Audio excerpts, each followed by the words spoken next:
नमस्कार दोस्तों, आज हम शिशुपाल और श्री कृष्ण की कथा लेकर आए हैं।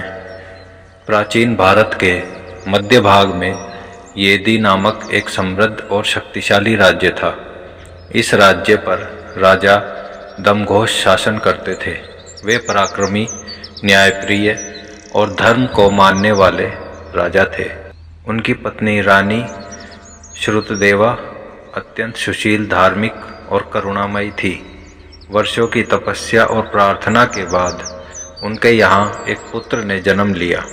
पूरे राज्य में उत्सव का वातावरण था।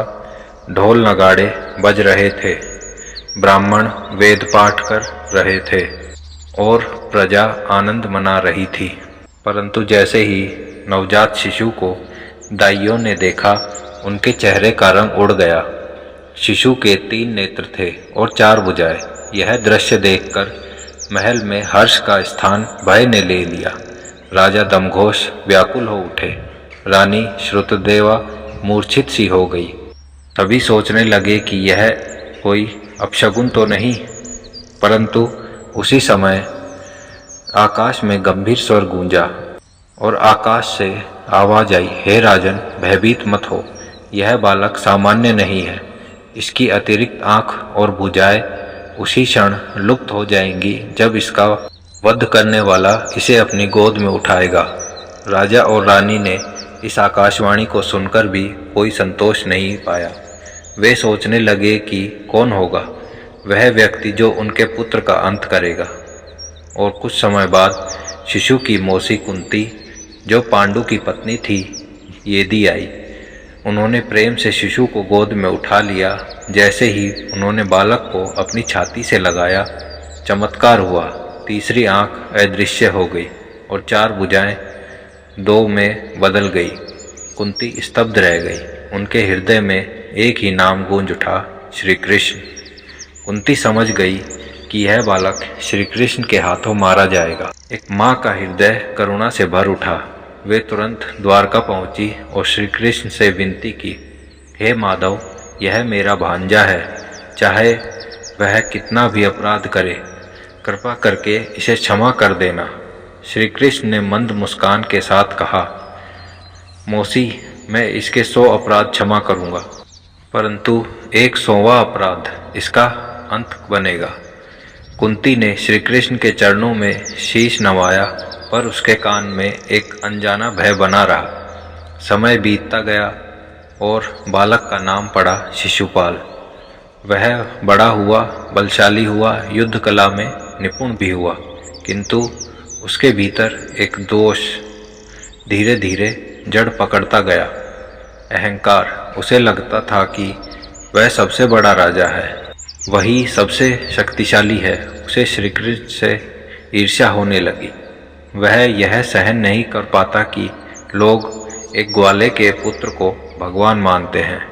जहाँ भी अवसर मिलता, शिशुपाल श्री कृष्ण का अपमान करता। सभाओं में, युद्धभूमि में और राजदरबारों में वह श्री कृष्ण को छलिया, कपटी, ग्वाला कहकर पुकारता। परंतु श्री कृष्ण हर बार मौन रहते। वे जानते थे कि यह सब उनकी लीला का ही भाग है। उधर इंद्रप्रस्थ में धर्मराज युधिष्ठिर ने राजसूय यज्ञ करने का निश्चय किया। यह यज्ञ वही राजा कर सकता था जो समस्त राजाओं में श्रेष्ठ हो। दिग्विजय के बाद यज्ञ की भव्य तैयारी हुई। देश विदेश से राजा आमंत्रित किए गए। येदी नरेश शिशुपाल भी इस यज्ञ में पहुंचा। यज्ञ मंडप में जब सभा आरंभ हुई तो एक प्रश्न उठा, अग्र पूजा किसे दी जाए? सभी की दृष्टि भीष्म पितामह पर गई। भीष्म ने गंभीर स्वर में कहा, इस युग में श्री कृष्ण से कोई श्रेष्ठ नहीं, वही इस सम्मान के अधिकारी हैं। सभा जब श्री कृष्ण के जयघोष से गूंज उठी, यह दृश्य शिशुपाल सहन न कर सका। वह क्रोध से लाल होकर खड़ा हो गया और अपशब्दों की वर्षा श्री कृष्ण पर करने लगा। उसने श्री कृष्ण के चरित्र, उनके कुल, उनके कर्म, सब पर आक्षेप लगाए। एक अपमान के बाद दूसरा, फिर तीसरा। पांडवों का रक्त खोल उठा। भीम गदा उठाने को तैयार हो गए। अर्जुन ने धनुष संभाल लिया, पर श्री कृष्ण ने संकेत से उनको शांत कर दिया। वे स्वयं शांत बैठे थे और अपनी उंगलियों पर शिशुपाल के अपराध गिन रहे थे। जब शिशुपाल का अपमान 100 की सीमा पार कर गया और उसने 100वां अपराध कर डाला, तब श्री कृष्ण उठ खड़े हुए। उनकी आंखों में न क्रोध था न द्वेष, केवल धर्म का तेज था। उन्होंने कहा, अब मौसी का वरदान पूर्ण हुआ। क्षण भर में श्री कृष्ण ने अपना सुदर्शन का आह्वान किया। वह चक्र बिजली की गति से चला और शिशुपाल का अंत हो गया। सभा में सन्नाटा छा गया, पर उसी क्षण एक अद्भुत दृश्य हुआ। शिशुपाल के शरीर से एक दिव्य प्रकाश निकला और सीधे श्री कृष्ण में समा गया। सभी आश्चर्यचकित थे।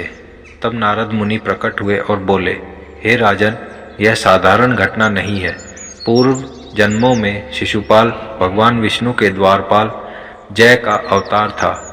श्रापवश उसे भगवान का शत्रु बनकर जन्म लेना पड़ा, परंतु निरंतर भगवान का स्मरण, चाहे द्वेष से ही क्यों न हो, अंततः मोक्ष का कारण बना। इस प्रकार शिशुपाल, जिसने अपने जीवन भर श्री कृष्ण से द्वेष किया, अंत में उन्हीं में लीन हो गए। यह कथा हमें सिखाती है कि अहंकार का अंत निश्चित है। भगवान की क्षमा महान है, पर उसकी भी एक सीमा है। और सबसे बड़ा सत्य यह है कि भगवान का स्मरण प्रेम से हो या विरोध से, अंत में मनुष्य को उन्हीं तक ले जाता है। जय श्री कृष्ण।